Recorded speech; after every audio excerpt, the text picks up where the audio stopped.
오늘 말씀의 제목은 표적을 통해 드러나는 영광과 믿음이란 제목으로 말씀을 나누겠습니다. 요한복음 2장에서부터 11장까지는 7가지의 표적이 등장을 합니다. 물로 포도주를 만드시는 사건, 신하의 죽어가는 아들을 살리시는 것, 38년 된 병자를 고치심, 오병이어의 사건, 무리를 걸어가심, 또 맹인의 눈을 고쳐주심, 그리고 마지막으로 죽었던 나사로를 살리심이 연속해서 등장을 합니다. 오늘 본문은 그 표적들 중에 가장 첫 번째의 표적이에요. 그래서 가장 중요합니다. 왜냐하면 앞으로 이어질 표적들을 어떤 관점으로 봐야 할지를 오늘 첫 번째 표적이 알려주기 때문입니다. 그래서 가장 근본적인, 기본적인 표적이라고 말할 수가 있습니다. 그래서 오늘 표적, 예수께서 가나안 혼인잔치에서 물로 포도주를 바꾸신 그 의미가 무엇인지를 바르게 알아야지만 이어져 나오는 표적들의 의미를 바르게 이해할 수가 있습니다. 그렇다면 사도 요한이 1장에서 예수님이 누구이신지를 밝혔습니다. 말씀이시며 창조주이시로서 하나님이시며 하나님의 아들이시고 또 죄를 짊어지고 가는 어린 양이시며 또 메시아시다라는 것을 종합적으로 설명한 이후에 이제 주께서 행하신 바를 통해서 무엇을 나타내고 있는지를 우리에게 알리십니다. 그래서 2장부터가 이제 주님의 행하신 바가 우리에게 드러나 있습니다. 그럼 우리는 여기서 무엇을 봐야 될까요? 오늘 말씀은 그것을 이야기를 하려고 합니다. 사도 요한은 특이하게 이 사건을 시작할 때 몇 가지 것들을 먼저 밝힙니다. 1절에 보면 사흘째 되던 날에 갈릴리 가나에서 거기에 예수님의 어머니가 계셨다, 이렇게 시작하고 있습니다. 그러니까 사건의 배경이 되는 시간과 장소와 또 거기에 등장하는 인물을 의도적으로 밝히고 있습니다. 우리는 이 의도를 알아야 돼요. 그래서 사도 요한이 뭘 말하고 하는 건지를 알 수가 있는 것입니다. 먼저 우리가 생각해야 될 게 시간에 대한 개념입니다. 사흘째 되던 날 이렇게 표현을 하고 있어요. 시작부터. 그러면 우리는 3일 하면 뭐가 생각납니까? 예수님의 부활 사건을 바로 떠올립니다. 그래서 교회 안에서 많은 설교자와 주석가들이 이 본문에 3일을 두고 예수 그리스도의 부활과 연계된 거다 하면서 바로 부활과 연결시키는 일들을 많이 해왔습니다. 그런데 칼뱅은 그렇게 말하지 않아요.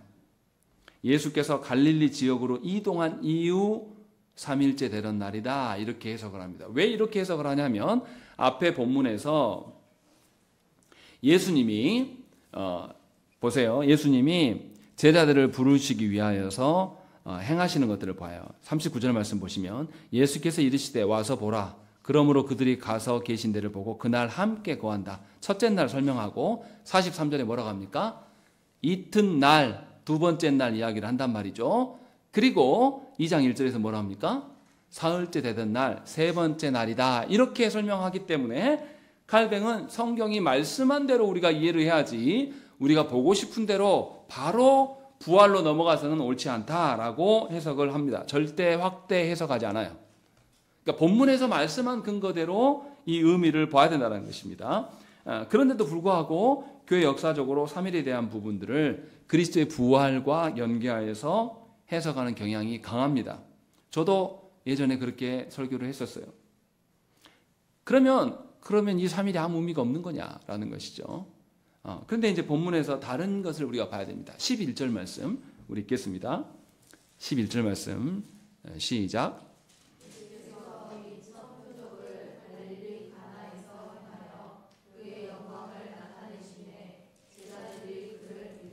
예, 예수께서 영광을 나타내셨다라고 이야기를 합니다. 그러니까 포도주 바꾼 사건이 중요한 게 아니라 이 사건을 통해서 영광을 드러냄이 더 중요하다라고 말하는 것이죠. 예수 그리스도의 영광은 어디에서 가장 찬란하게 드러납니까? 예수 그리스도의 부활 사건에서 드러나게 되어 있습니다. 즉 우리는 1절의 말씀 3일째 되던 걸로 인하여서 그리스도의 부활을 말할 수는 없으나 11절의 말씀에 근거해서 예수 그리스도께서 영광을 나타내시는데 그것을 근거로 인하여서 예수 그리스도의 죽고 부활하심을 연상할 수는 있습니다. 무슨 말 하려고 하는 거냐면 첫 번째 표적에서 강조하는 것은 그리스도께서 성부의 영광을 나타내시는 것인데, 그리스도께서 성부의 영광을 나타내시는 방법은 주님이 죽고 부활하심으로 온 천하에 드러내시는 것이다 라는 것을 지금 말하고자 하는 겁니다. 그래서 그리스도께서 행하신 것이 하나님의 영광과 연결되고 있다는 것을 우리는 짐작할 수가 있어요. 이 표적이 그것을 말하고 싶어 한다라는 것을 봐야 된다는 거죠. 그냥 잔치석상에서 포도주 떨어졌는데 주님이 공급해 주신다, 이 본문을 보면서 주님은 이렇게 우리의 필요를 채우신다, 이렇게 보면 안 된다는 거죠. 분명하게 이것을 통해서 하나님의 영광을 드러내시는 주님, 이것을 우리가 봐야 됩니다. 그리고 두 번째로 사도 요한이 사건의 배경의 장소를 언급합니다. 갈릴리 가나라고 밝혀요. 그런데 이것은 두 번째 표적에 일으키신 장소하고 동일한 곳입니다. 요한복음 4장 46절 말씀 보면 예수께서 다시 갈릴리 가나에 이르시니 전에 물로 포도주를 만드신 곳이라. 왕의 신하가 있어 그의 아들이 가버나움에 병들었더니 라고 되어 있습니다. 두 번째 표적에서도 뭘 말하고 싶은 거냐면 갈릴리 가나에서 포도주를 바꾼 그 표적과 같은 개념이다를 말하고 싶어서 일부러 같은 장소라고 설명하고 있는 것입니다. 그래서 첫 번째 표적과 두 번째 표적이 동일한 것을 말하고 있다라는 것을 우리에게 알려줍니다. 그리고 세 번째 등장인물이 나오는데 사도 요한은 1절부터 3절에서 예수님과 예수님의 어머니와 또 제자들에 대해서 언급을 하고 있습니다. 어떤 사람들은 이 사건이 물이 포도주로 바꾼 사건을 예수님이 하신 것은 맞지만 예수님이 하시도록 마리아가 청했기 때문에 마리아에게 집중하는 경향을 갖는 것이 있습니다. 그러나 사도 요한은 의도적으로 마리아라는 이름을 집어넣지 않습니다. 뭐라고 말합니까? 예수의 어머니다라고 이렇게 말씀하고 있어요. 이 말은 예수님의 육적인 어머니를 강조하려고 하는 게 아닙니다. 누구를 말하고 싶은 거예요? 예수님을 말하고 싶은 겁니다. 마리아가 중요한 것이 아니라 예수가 중요하다. 그래서 우리는 어머니의 방점을 찍고 싶어 하지만 사도 요한은 예수님께 지금 방점을 찍고 있어요. 그래서 이 사건에서 우리가 집중해야 될 것은 마리아가 아니라 예수님이다라는 것을 우리에게 밝히고 있어요. 그리고 게다가 사건이 벌어진 그 결과가 어떠함을 11절에서 이야기할 때에 누구를 이야기합니까? 예수님과 제자들 사이를 이야기를 하고 있어요. 마리아는 언급하지 않습니다. 그래서 예수님이 성부의 영광을 나타내시고 그로 말미암아서 제자들이 누구를? 예수님을 믿게 되었다라고 말씀하고 있는 것입니다. 그래서 사건은 예수님과 제자들을 중심으로 전개되어 가고 있음을 우리는 알아야 돼요. 이 제자들은 예수님을 따르는 자들만이 아닙니다. 누구도 포함되어 있습니까? 우리도 포함된 자들이에요. 지금 그 말씀을 하고 있는 겁니다. 예수님과 이 말씀을 듣고 읽는 성도들과의 관계가 무엇인가를 지금 사도 요한은 말하고 싶은 거예요. 정리하면 이런 겁니다. 사도 요한은 사건의 배경으로서 사흘째 되던 날, 또 장소의 배경으로서 갈릴리 가나를 말하고, 또 등장인물들을 통해서 예수 그리스도를 중심적으로 이 사건이 진행되고 있음을 우리에게 말씀하고 있습니다. 그러니 오늘 우리가 이 표적을 통해서 우리는 누구를 봐야 됩니까? 예수 그리스도를 보아야 돼요. 예수님이 도대체 무슨 일을 행하고 계시고 예수님이 누구인지를 살피는 것이 가장 중요한 일이 되는 것입니다. 다른 식으로 설명하면 이런 거예요. 어떤 시간이든 어떤 장소든 뭐가 중요하다는 거죠? 지금 제자들이 누구와 함께 있습니까? 예수님과 함께 있다. 어떤 시간이든 어떤 장소이든 누구와 함께 있느냐가 가장 중요하다는 것을 사도 요한은 우리에게 말씀하고 있어요. 우리는 그렇게 보지 않지 않습니까? 우리는 어떤 시간이 중요해요. 누구의 생일이다, 또 무슨 요일이다, 또 약속한 날이다 하면서 시간에 우리는 방점을 찍으려고 해요. 또 어떻습니까? 우리는 장소에 방점을 찍으려고 합니다. 내가 좋은 아파트에 사느냐, 아니면 내가 허름한 판잣집에 사느냐, 아니면 내가 좋은 곳에서 먹느냐, 뭐 이런 거. 우리는 시간과 장소에 매달리지만 사도 요한은 지금 무슨 이야기를 하고 있는 겁니까? 이 갈릴리 가나가 첫 번째 표적에만 나오는 게 아니라 두 번째 표적에도 똑같은 곳을 이야기를 하면서 예수님이 있는 곳이라면 그것이 영광된 자리다라는 것을 지금 우리에게 말씀하고 있어요. 그러니 참된 성도들에게 시간과 장소가 중요한 것이 아니라 누가 중요하다? 그리스도가 중요하다. 그리스도와 함께 하시는 그곳이라면 그 시간과 장소는 그 어떤 시간보다, 그 어떤 장소보다 영광된 것이며 하나님의 어떠하심을 볼 수 있다라는 것을 우리에게 말씀하고 있는 것입니다. 그래서 예수님 뭐 이야기를 합니까? 오늘 사건이 뭐가 뭘로 변합니까? 물이 포도주로 바뀌는 거예요. 이거는 누구만 하실 수 있습니까?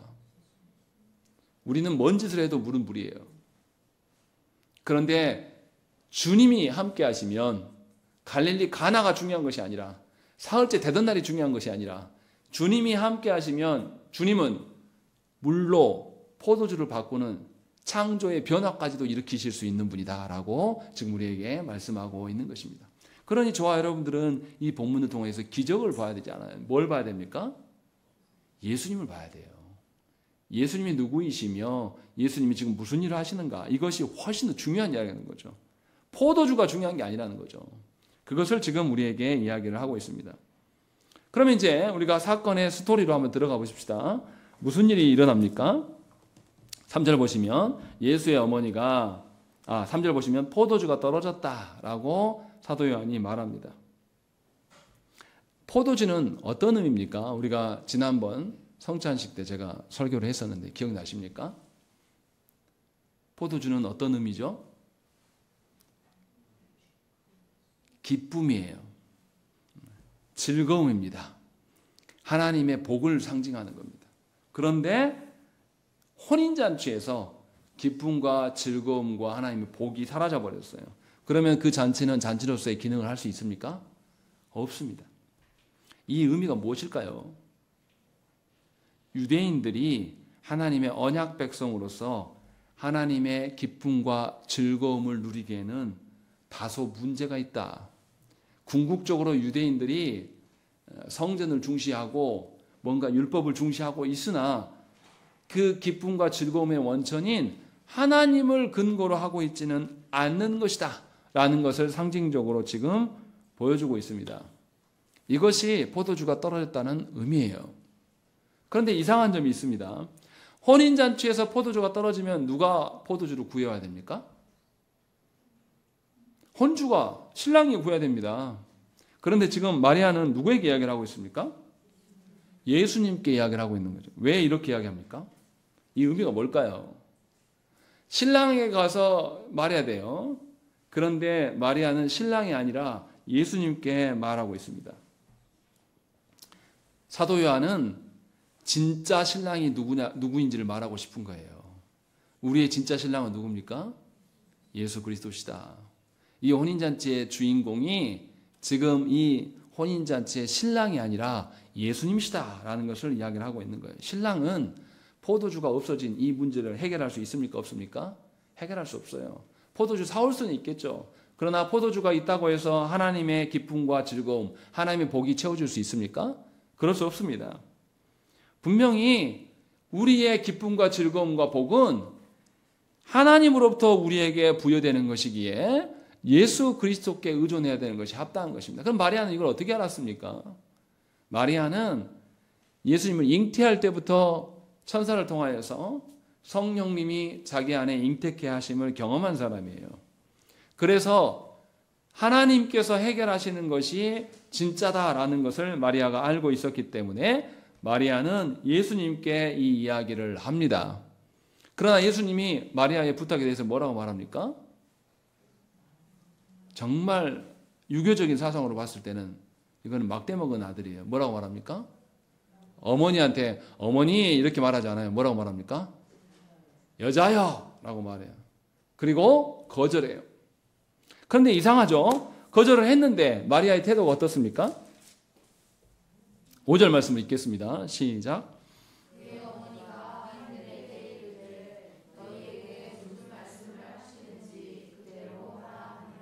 예, 마리아는 예수님이 거절하였는데도 불구하고 하인들에게 주님이 무슨 말씀을 하든지 그대로 해라 라고 명령을 합니다. 그럼 마리아의 태도가 어떤 겁니까?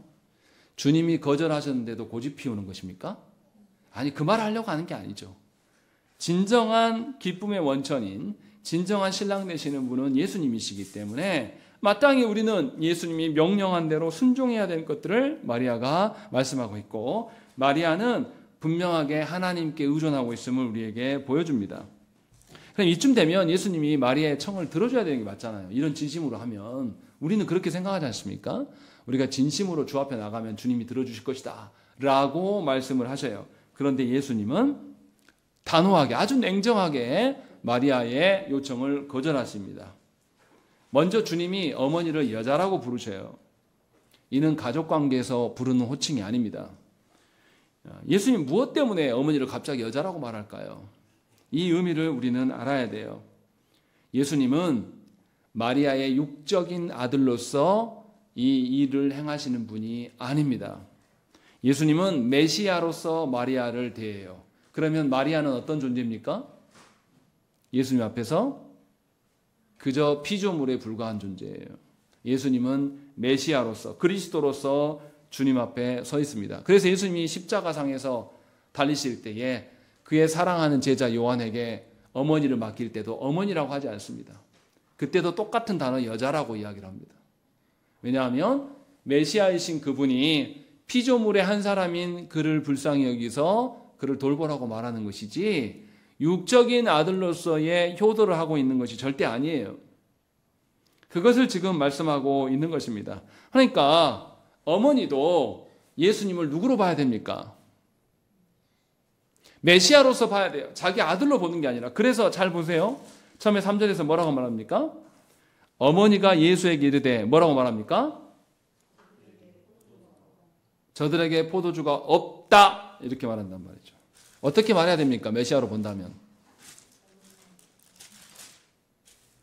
피조물이 메시아에게 뭔가를 요청하려면 어떻게 말해야 돼요?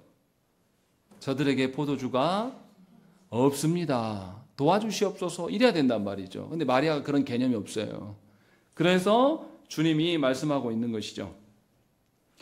예수께서 이 땅에 오시는 것은 마리아의 아들 되기 위해서 이 땅에 오신 것이 아니라 하나님의 아들로서 메시아로서 그리스도로서 이 땅에서 오셔서 그 일들을 시행하시는 거예요.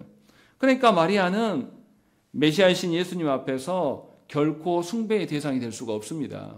예수님만이 메시아가 되는 거예요. 그런데도 카톨릭을 위시하여서 많은 사람들이 이 마리아의 식견을 봐라 하면서 마리아를 칭송하는 경향이 굉장히 강합니다. 주님이 마리아가 있었기 때문에 일을 하십니까? 그렇지 않으셔요. 분명하게 주님은 성부의 영광을 드러내시기 위해서 일을 하십니다. 그래서 오해가 없도록 하시기 위해서 주님이 여자라고 호청하시고 또 뭐라고 말씀하십니까? 4절 말씀 읽겠습니다. 시작.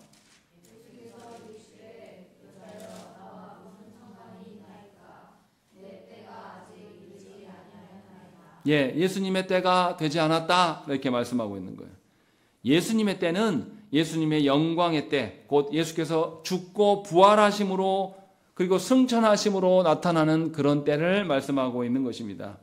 이것은 예수님께서 메시아로서 이 땅에 오셨고 그 메시아로서 오심이 표적이 됨을 지금 말씀하고 있는 거예요.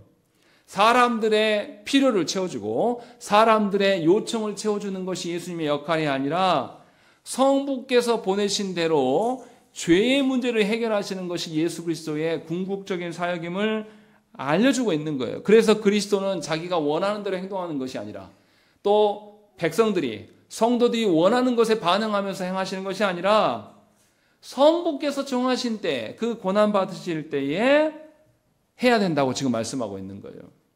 그러니까 마리아의 간청이 잘못되었음을 지금 말씀하고 있는 겁니다. 그것을 단호하게 꾸짖고 계시는 것이죠. 그렇게 해서 분명하게 하나님의 뜻대로 되어지기를 소망하는 것, 고난받는 일까지도 주님은 어떠한 때에 정하시고 그대로 매이신단 말이죠. 생각을 해보세요. 예수님은 하나님이십니다. 창조주세요. 그런데 창조주가 뭐에 지금 매입니까? 때, 시간에 매입니다. 시간도 창조된 피조물에 불과해요. 하나님이신 그분이 창조된 시간에 매어질 필요가 전혀 없습니다. 그런데도 불구하고 예수님은 스스로 성부의 뜻을 이루기 위해서 창조된 시간에 종속됩니다. 여러분들은 어떻습니까? 왜 예수님이 이렇게 시간 속에 종속됩니까?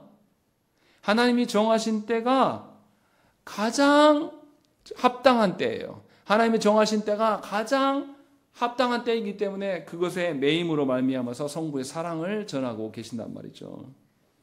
우리는 어떠냐 이 말이에요. 우리는 하나님의 때에 종속되기를 원하지 않습니다. 우리는 언제나 기대하는 때가 있어요. 저도 그래요. 하나님, 속기 성도들이 믿음이 자라게 하시고 저들이 하나님 나라의 영광을 보게 하시고 저들의 삶의 목적이 달라지게 해주십시오. 그때가 빨리 왔으면 좋겠습니다. 라고 기도해요. 또 하나님, 우리 교회가 더 부흥하여서 더 힘이 있게 해달라고, 그때가 멀리 하지 마시고 빨리 있게 해주시면 좋겠습니다. 라고 하면서 기다리다가 지치고 넘어질 때도 있어요. 그러나 이것은 온당치 않다라는 것이에요. 하나님이신 그분이, 예수님도 내려오셔서 하나님의 때에 종속되시는 분이에요. 그러면 우리가 우리 인생을 살아갈 때에 우리가 정한 대로 사는 것이 아니라 하나님의 때에 종속되어야 될 자들이라고 말씀하고 있는 겁니다. 여러분들은 하나님의 때를 기다리는 자입니까? 아니면 보채는 자입니까? 잘 생각을 해보셔야 돼요. 우리는 하나님의 때를, 만약에 우리가 하나님의 때를 믿고 신뢰한다면 지금 아니어도 돼요. 그렇지 않습니까? 하나님의 때가 있다라는 확신이 있으면 지금 아니어도 되거든요. 지금 좀 불편할 수 있어요. 지금 좀 고달플 수 있습니다. 지금 좀 슬플 수도 있어요. 그러나 하나님의 때가 있어요, 없어요? 있습니다. 그러니 하나님의 때를 우리 마음대로 조종하려고 기도하는 것이 아니라 하나님의 때에 종속되기 위해서 우리가 기도해야 됩니다. 이것이 예수님께 순종하는 자의 태도예요. 주님도 시간에 종속되면서 성부의 뜻을 이루려고 하는데 감히 우리가 하나님의 때를 기다리지 않고 우리 마음대로 정하냔 말이에요. 하나님의 때를 기다리지 않는 자들의 특징이 뭡니까? 먼저 자신의 계획을 세워요. 그리고 계획을 세우기 위해서 하나님께서 시작하셨는데 하시지 않았는데도 본인이 막 나서서 막 말하고 다닙니다. 막 행동하는 거예요. 자신이 막 노력합니다. 우리는 이것을 보고 뭐라고 합니까? 칭찬해요. 아, 열심히 하는군요. 기대감이 있으시군요. 그러나 오늘 말씀에 비춰본다면 이게 합당한 것입니까? 전혀 그렇지 않다라는 것이죠. 누가 주인 노릇하려고 하는 거예요? 내가 하나님이고 싶은 거죠. 그러한 교만함이 우리 안에 있습니다. 그런데 예수님은 시간에 종속되시면서 아직 내 때가 이르지 않았다라고 말씀하시면서 마리아의 간청을 거절하십니다. 이 마리아가 그 다음에 뭐라 그러냐면 순서가 중요합니다. 예수님이 종속됨을 이야기를 하시고 5절에 마리아가 하인들에게 주님이 너희에게 무슨 말씀을 하시든지 그대로 하라 라고 말씀하는 것은 사실 누구에게 하고 있는 겁니까? 예수님의 제자들은 우리에게 말씀하고 있는 거예요. 주님도 때에 맺으시는데 때에 종속되는데 너희도 주님이 하신 대로 해야 되지 않겠냐라는 것을 우리에게 말씀하고 있는 것입니다. 그런데 이제 좀 아리송한 게 나타납니다. 주님이 거절하셨어요. 거절하셨는데 주님이 6절 이후에 마리아의 요청에 대해서 하십니까? 안 하십니까? 또 하세요. 우리 어떻게 이해해야 됩니까? 예수께서 육신의 어머니의 요청에 응하신 것이 아님을 지금 알려주고 있는 거예요. 하나님께서 보내신 그 자로서 하나님의 명령대로 하시기 위하여서 이 마리아의 간청을 단절하고 마리아 네가 요청해서 하는 게 아니라 성부의 뜻에 의해서 나는 행하는 자다라는 것을 선언하기 위해서 거절을 먼저 하시고 그 다음에 이 일들을 행하시는 거예요.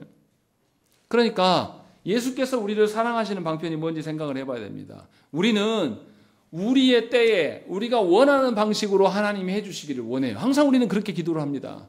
그런데 주님은 우리에게 말씀하시는 거예요. 하나님의 때에 하나님의 원하시는 방편으로 하는 것이 내가 너희를 가장 사랑하는 방식이다라고 지금 우리에게 말씀하고 있는 겁니다. 그러니 저와 여러분도 누군가를 사랑할 때에 내가 보기에 그럴싸한 방편이 아니라 하나님이 말씀하시기에 합당한 방식으로 누군가를 사랑을 해야 됩니다. 배우자도 그렇고요. 자녀들도 그래요. 그래서 계속해서 여러분들에게 말씀하는 게 뭐냐면 여러분들의 품 안의 자식으로 만들지 말라고 하는 거예요. 하나님의 방편으로 여러분들이 하나님의 방식으로 여러분들 자녀를 사랑해야 하지만 여러분 자녀들이 누구를 봅니까? 하나님을 보는 거예요. 내 새끼 만들어 놓으면 누구만 봐요? 육신인 나만 쳐다보고 있습니다.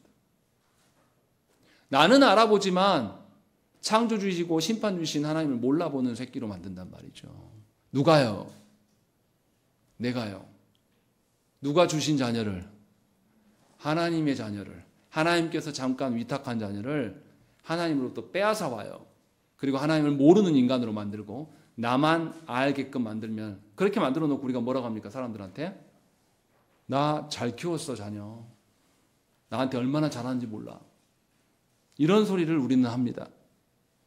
이것은 하나님과 아무런 상관이 없는 거예요. 주님이 이것을 우리에게 지금 말씀하고 있는 것입니다. 우리의 기대와 우리의 짐작대로 하나님께서 응해 주시기를 바라는 것은 죄인들을 더욱 죄의 길로 인도하는 것입니다. 그러니 여러분, 저와 여러분의 모든 그 기준들을 주 앞에 내려놔야 됩니다. 이게 자기 부인이에요. 이게 없으면 우리가 하나님 앞에 설 수가 없는 것입니다. 그리고 사도 요한은 이제 더 본격적으로 이야기를 합니다. 예수님께서 뭔가를 행하시는데 6절 말씀 읽겠습니다. 시작.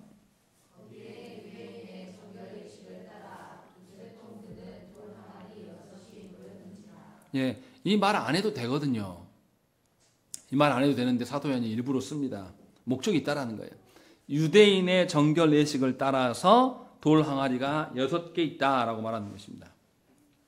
유대인의 정결법이라는 것은 무엇입니까? 신체적인 정결, 또 제의적인 정결, 또 죄에서의 정결을 위하여서 물로 씻는 행위를 이들은 했습니다. 그런데 우리가 앞에서도 봤지만 포도주가 떨어졌다라는 것은 하나님이 주시는 기쁨이 없다는 뜻이고 뭔가 한계가 있다는 뜻이에요. 그런데 6절에서도 뭐라고 그러냐면 돌 항아리가 몇 개 있다고요? 6개 있다라고 말하는 거예요. 성경에서 6은 어떤 의미입니까? 성경에서 충만하다, 완전하다라는 것은 몇으로 표현합니까? 7로 표현합니다. 6은 어떤 의미예요? 부족하다, 뭔가 불안정하다라고 이야기를 하고 있는 거죠. 그러니까 유대인의 정결법으로 인하여서 그들의 신체나 그들의 제사나 그들의 죄에 대한 정결이 완전히 이루어질 수 있다는 겁니까? 없다는 겁니까?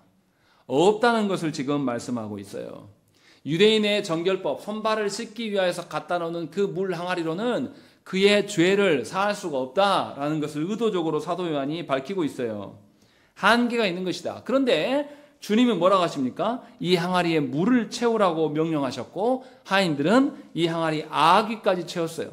아귀까지 채웠단 말은 뭡니까? 다른 것이 들어갈 수 있다는 겁니까? 없다는 겁니까? 없어요. 주님이 주신 물로 가득 채웠다라고 지금 이 이야기를 하고 있어요. 그런데 이거 보십시오. 예수님이 이 하인들에게 두 가지 명령을 하십니다. 첫 번째는 뭐였습니까? 항아리에 물을 채워라. 그리고 두 번째 명령은 뭡니까? 그 물을 연회장에게 갖다 줘라 라고 이야기하십니다. 둘 중에 어떤 것이 순종하기가 쉽습니까? 물 채우는 거요. 갖다 주는 거는 위험한 일입니다. 손발 씻는 물에다가, 항아리에다가 가득 채운 물이에요. 이거 아직 물이잖아요. 근데 물을 연회장에게 갖다 주라는 것은 뭐예요? 연회장이 뭘로 인식하는 거예요? 포도주로 인식할 거란 말이에요. 근데 이거 갖다 주라고 한단 말이에요. 뭐가 더 어렵습니까? 물 채우는 게 어렵습니까? 물 갖다 주는 게 어렵습니까?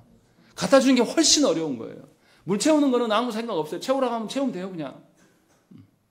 그런데 주님이 뭐냐면 연회장에 갖다 주라고. 이거 오해받는단 말이에요. 만약에 종이, 하인이 물을 떠다가 연회장에 딱 갖다 주는데 연회장이 이놈의 새끼들 왜 물을 나한테 떠왔어? 그것도 저 손발 씻는 저기서 떠오냐? 마실 물 그릇에서 가져온 게 아니라 손발 씻는 저 항아리에서 거냐? 이런 무례한 놈들 하면 하인들은 요절이 날 거예요. 사단이 날 겁니다.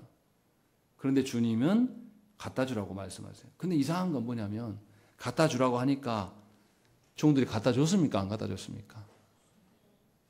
순종해요. 이 순종의 의미가 뭔지를 잘 생각을 해봐야 됩니다.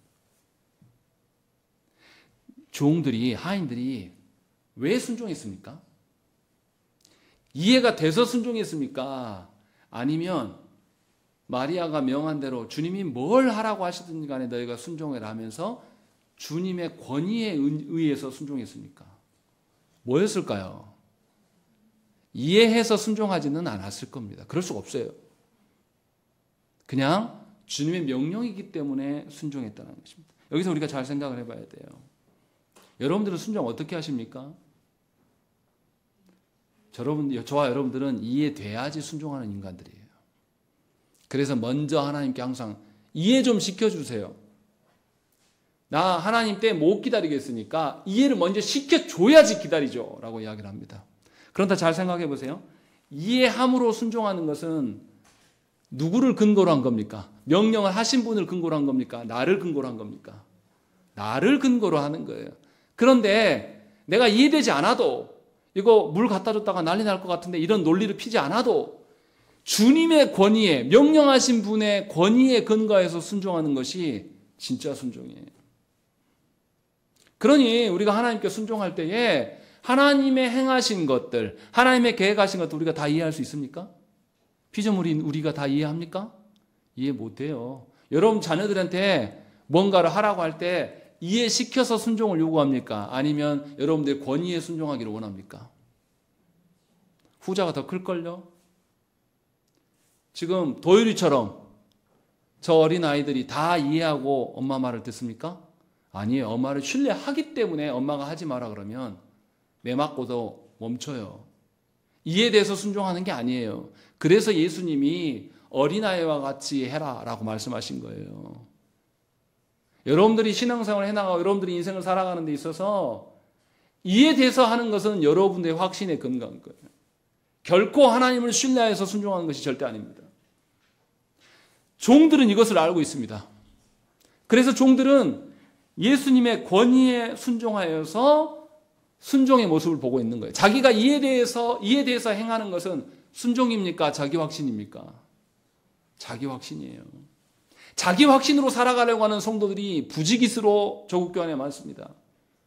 자기가 이해되고 자기의 형편이 되고 자기 상황이 되어야지 하겠다는 성도는 많아요. 그러나 전적으로 하나님을 신뢰함으로 인하여서 내가 죽더라도 내가 혹시 이 일을 하다가 사람들한테 우스갯거리가 되더라도 하나님의 영광이 드러나고 하나님을 위해서라면 내가 이 일을 하겠습니다라는 성도는 극히 드물어요. 그런데 오늘 그것을 말씀하고 있는 겁니다. 우리는 기적을 보고자 하지만 그 기적 앞에 하인들의 태도를 발견해야 된단 말이에요. 우리는 항상 우리의 논리대로 내 상황과 처지에 근거해서 모든 것을 생각하려고 합니다. 그러나 하나님은 그것을 순종이라고 말하신 적이 없어요. 그러니 하나님을 더욱 사랑하고 하나님을 더욱 신뢰할 수 있기를 구해야 된다는 것이죠. 그렇지 아니하면 우리는 순종에 한 발짝도 뗄 수가 없어요. 오해하지 말아야 할 것은 사람들 간에는 어떻게 해야 됩니까? 어떤 사건이 벌어지면 사건의 앞뒤 정황을 알아야 돼요, 몰라야 돼요? 알아야 되고 이해가 돼야 됩니다. 그렇게 하고 처신해야 사람들끼리는. 그러나 우리는 하나님 앞에 서 있는 자들입니다. 하나님의 명령과 하나님의 말씀 앞에서는 우리의 사태 파악을 하기보다는 삼위 하나님의 권위에 근거해서 우리가 있어야 될 자리를 찾아야 되는 것입니다. 우리가 해야 될 일을 찾아내야 된다는 것이, 이것이 하나님께서 말씀하시는 거예요. 그리고 이 하인들은 물을 아귀까지 채웠다는 거예요. 다른 어떤 것도 채우지 않고 주님이 채우신 거란 것만 채우신 거예요. 온전히 순전하게 순종하고 있는 모습을 보여줍니다. 그리고 나서 놀라운 일이 벌어져요. 9절 말씀 읽겠습니다. 시작.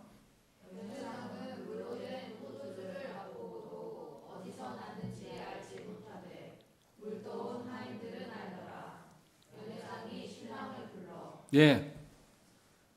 이 하인들이 포도주로 바뀔 것을 알고 간 게 아니거든요. 그냥 주님의 권위에서 가서 순종을 했어요. 그랬는데 포도주가 되어 있었고, 포도주만 된 게 아니라 뭐라고 되어 있습니까? 극찬을 해요. 야, 신랑을 불러가지고 당신은 보통 일반적으로 처음에 좋은 술을 내놨다가 나중에 어떻게 해요? 취하니까 이제 모르니까 이렇게 해서 돈을 아끼려고 하는데, 당신은 처음부터 끝까지 변함없이 영원한 기쁨을 우리에게 주고 있다. 이 이야기를 연회장이 하고 있는 겁니다. 그런데 사도 요한은 그 말을 하고 싶은 게 아니에요. 9절에서 뭘 말하고 싶습니까? 알지 못하되 알았다라고 이야기를 하고 있는 겁니다. 여기서 포도주를 마시고 즐긴 사람들은 누굽니까? 연회에 참여한, 잔치에 참여한 사람들이에요. 그런데 포도주를 마시지 못했어요. 가서 포도주를 공급하는 일만 하고 섬기는 일만 했습니다. 둘 중에 누가 더 기뻤을까요? 누가 더 감격했을까요? 섬기는 하인들입니다. 이 사람들은 포도주 맛만 알아요. 취해만 있어요. 그런데 하인들은 뭘 한 거죠? 물이 포도주로 바뀐 걸 한 거예요. 누가 더 감격하고 누가 더 놀랬습니까? 하인들이에요. 우리는 어떻게 살기를 원합니까? 포도주를 마시고 누리고 이렇게 살기를 원해요. 누군가가 내 밑에 와가지고 나를 섬기고 나를 보조하기를 원해요. 그런 삶이 인생이 멋있는 삶이고 아름다운 삶이라고 우리는 늘 말합니다. 세상은 그렇게 우리에게 속삭여요. 그렇게 성공해야 되지 않겠냐라고 이야기를 합니다. 그런데 성경은 뭐라고 말하냐면 너희가 섬김을 받지 못해도 너희가 포도주를 즐기지 못해도 예수께서 하신 일을 보는 것이 더 중요하다.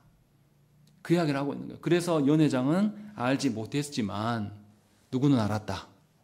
하인들은 알았다라고 말씀하고 있는 것입니다. 우리가 잘 생각을 해봐야 돼요. 복을 누리는 것이 중요한 것이 아니라 복을 전달하는 자가 돼야 돼요. 이 땅에서 힘 있는 자가 돼서 누구에게 뭔가를 베푸는 그런 자가 아니라 하나님의 복을 우리는 하나도 누리지 못하지만 전혀 누리지 못한 채로 이 땅을 살다가 그냥 남 섬기다가 뒤치다거리만 하다가 가는 인생이 될지라도 하늘로부터 오는 복이 있음을 아는 것이 훨씬 더 중요합니다. 그 이야기를 지금 하고 있는 거예요. 그래서 우리가 기억을 해야 됩니다. 그리고 이 복이 어떠한 것이라고 10절에 말합니다. 10절에 연회장이 뭐라고 합니까? 사람들은 일반적으로 처음에 좋은 거 줬다가 나중에 안 좋은 걸로 속이는데 주님이 바꾸신 포도주는 어떤 것이다? 처음에도 좋았고 나중에도 좋았고 앞으로도 좋을 것 영원히 변함이 없이 한결같이 지속될 그 기쁨을 지금 연회장이 이 신랑에게 말씀하고 있는 거예요. 신랑의 마음이 어떻겠습니까? 어리둥절한 거예요. 자기 해결한 게 있어요, 없어요? 없단 말이죠. 그런데 칭찬은 누가 듣고 있는 겁니까? 자기가 듣고 있는 거예요. 사실 이 신랑이 이런 칭찬을 듣게 되는 것은 누구로 인함입니까? 진정한 신랑 대신 예수 그리스도로 인함임을 누가 알았다라는 거예요. 신랑이 알았습니까? 아니요. 누가 알았습니까? 하인들과 제자들이 알았습니다. 이것이 오늘 본문에서 주된 내용이에요. 칭찬을 들었던 사람은 누굽니까? 신랑이에요. 포도주를 마시고 즐긴 사람들은 누굽니까? 연회장에 모인 사람들이에요. 그러나 진짜를 알아보고 진짜 기쁨을 누린 사람들은 누굽니까? 섬겼던, 땀 흘리고 힘들었던 하인들과 제자들입니다. 그것을 우리에게 말씀하고 있어요. 그러니 주님을 만난 자만이 그의 인생이 진실로 아름답고 복된 것임을 알 수가 있어요. 주님을 만났다고 해서 내가 섬기는 종의 자리에 있다가 무조건 주인의 자리로 올라가는 것이 아닙니다. 주님을 만난다고 해도 우리의 삶이 그대로일 수 있어요. 여전히 내 삶이 곤고하고 여전히 내 삶이 누릴 것이 없고 여전히 내 삶이 그냥 고만한 그런 삶을 살아갈 수 있습니다. 그러나 주님이 우리에게 오심은 육적인 어떠함을 바꾸시기 위함이 아니라 우리에게 진정한 기쁨의 원천이 하늘로부터 오고 있고 진정한 하나님 나라가 우리에게 예비되어 있는 것을 알려주시기 위하여서 우리를 부르시고 계신다는 것입니다. 그래서 여러분들이 하나님 나라의 일꾼 되기를 하나님은 원하시는 것이에요. 그것을 지금 사도 요한은 우리에게 말씀하고 있는 겁니다. 주님을 만난 자만이 하나님의 약속을 근거로 살아갈 수가 있습니다. 주님을 바르게 만난 자만이 이 땅에서 사람들끼리의 어떠함으로 인하여서 위축되거나 아니면 교만한 채로 살아가지 않아요. 우리는 어떤 식으로 살아갑니까? 사람들 앞에서 내 인생이 어떻게 살아왔는가를 근거로 인하여서 내 자존감을 확립하려고 해요. 내가 읽어놓은 것이 많으면 고개가 빳빳해집니다. 내가 읽어놓은 것이 없고 내가 자녀들한테 해줄 것이 없으면 굉장히 쪼그라들면서 괜히 위축돼요. 자격지심으로 살아가려고 한단 말이에요. 그런데 하나님은 그런 어리석은 우리들을 부르셔서 그것이 아니라고 말씀하고 계시는 거예요. 하늘의 어떠함으로 하나님께서 우리를 부르셨어요. 이 땅에서는 여전히 힘이 없고 이 땅에서는 여전히 사람들 앞에 내놓을 것이 없는 그런 자지만 하나님께서 하늘의 어떠함으로 우리를 부르셔서 하늘의 어떠함을 전달하는 자, 하늘의 어떠함을 전함으로 수고하고 섬기는 자라고 살아가라고 말씀하고 있는 것입니다. 그것이 저와 여러분들의 복이에요. 그런데 여전히 내 지금 환경에서 벗어나는 것, 여전히 내 인생에서 뭔가 부가 많아지는 것, 이것을 근거로 인하여서 하나님께 기도하는 것이 얼마나 허망한 일입니까? 이것이 지금 첫 번째 표적에서 우리에게 말씀하는 거예요. 예수님을 발견하시라는 거예요. 하나님이신 그분은 우리를 위하여서 시간에 종속되고 매이신 분이에요. 얼마든지 자기의 뜻을 드러낼 수 있는 그런 권한이 있으심에도 불구하고 우리를 위하여서 하지 않으셔요. 그리고 어리석은 우리들에게 깨닫게 하시기 위하여서 단절도 선언하시고 우리에게 알려주십니다. 그것이 본문에서 지금 우리에게 하고 있는 거예요. 예수 그리스도를 보라고 말씀하고 있는 거예요. 물이 포도주 바뀐 것이 뭐 대단한 일입니까? 그거 자체는 아무런 의미가 없어요. 그게 바뀌었다고 해서 여러분들이 어떻게 됩니까? 그러지 않아요. 중요한 것은 주님을 만나는 것입니다. 그래서 11절의 결론을 이렇게 맺고 있는 거예요. 예수께서 이 첫 표적을 갈릴리 가나에서 행하여 그 결과가 어떻게 드러났냐? 누구의 영광이 나타났다? 그의 영광. 하나님의 영광이 나타났다. 하나님의 영광이 나타나자 제자들이 어떻게 됐다? 그를 믿었다라고 되어 있는 거예요. 중요한 것이 뭐냐면 기적을 보는 게 중요한 게 아니에요. 하나님의 영광을 보는 것이고 하나님의 영광을 보는 자만이 믿게 된다라는 것을 우리에게 말씀하고 있는 것입니다. 이 표적의 특징이 뭐냐면 또 다른 특징이 있습니다. 어디에서 벌어지고 있는 사건입니까? 장소 말고요. 뭐 하는 장소에서? 뭐 하는 곳에서? 혼인잔치라는 거예요. 왜 혼인잔치라고 말하고 있습니까? 잔치에 취하면 어떻게 됩니까, 우리가? 흥에 겨워서 고통을 잊어버려요.